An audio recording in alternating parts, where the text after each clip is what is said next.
మంచితనాన్ని మర్చిపోయిన ప్రపంచం. ప్రపంచం శబ్దంతో, గందరగోళంతో, కలహాలతో నిండిపోయింది. మనుషులు మంచి, నిజాయితీ, ప్రేమ ఇవన్నీ మరచిపోయారు. హింస, లోభం, తప్పు అలవాట్లు మేఘాల్లా వ్యాపించాయి. కాని ఆ చీకటిలో దేవుని మాట వినే ఒక మనిషి ఉన్నాడు. అతడే నోవాహు. సాధారణ మనిషి, మృదువైన మనిషి, కాని మంచి హృదయం ఉన్న మనిషి. ఒకరోజు దేవుడు నోహాతో మెల్లగా మాట్లాడాడు. నోవాహు, ప్రపంచానికి కొత్త ఆరంభం కావాలి. ఓ నౌక నిర్మించు. నోవాహు ప్రశ్నలు అడగలేదు.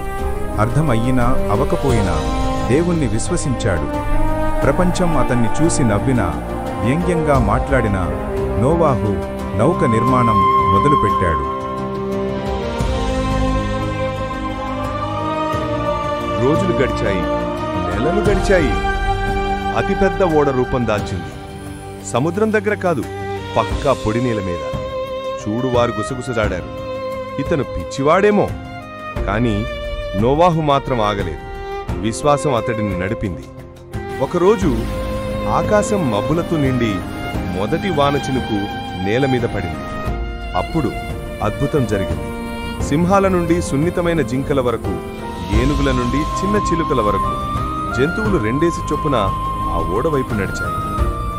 నోవాహు కుటుంబంతో కలిసి లోపలికి వెళ్ళాడు. దేవుడు తలుపు మూశాడు. అప్పుడే వర్షం మొదలైంది. చిన్న చినుకులా కాదు, భూమిని కదిలించే వినాశకర వర్షం. 40 రోజులు 40 రాత్రులు ప్రపంచం నీటిలో మునిగిపోయింది. కానీ ఆ ఓడలో మాత్రం ఆశ తేలుతూ నిలిచింది.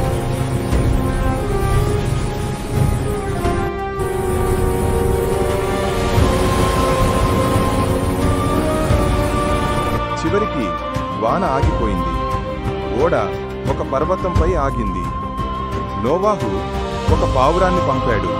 అదొక ఒలీవాకు తీసుకుని వచ్చింది. ఇది దేవుని సంకేతం. జీవితం తిరిగి వస్తోంది. నోవాహు బయటకు అడుగుపెట్టినప్పుడు భూమి కొత్తగా అనిపించింది. శుభ్రంగా, ప్రశాంతంగా, ఆశతో నిండుగా. ఆకాశంలో రంగుల వన్నె విప్పార్చిన ఒక పెద్ద ఇంద్రధనస్సు కనిపించింది. దేవుని మొదటి వాగ్దానం. ఇకపై వినాశనం చివరి మాట కాదు. నేను నీతోనే ఉన్నాను. మరి నోవాహు కథ చెబుతున్న సత్యం ఏమిటంటే, ప్రపంచం చీకటిగా ఉన్నా విశ్వాసం ఒక నౌకను నిర్మిస్తుంది. జీవితం కుదుపుకిచ్చినా దేవుడు తలుపు మూసి కాపాడుతాడు. అందరూ మరచిన వాన తరువాత ఎప్పుడూ కొత్త ఆరంభం ఉంటుంది.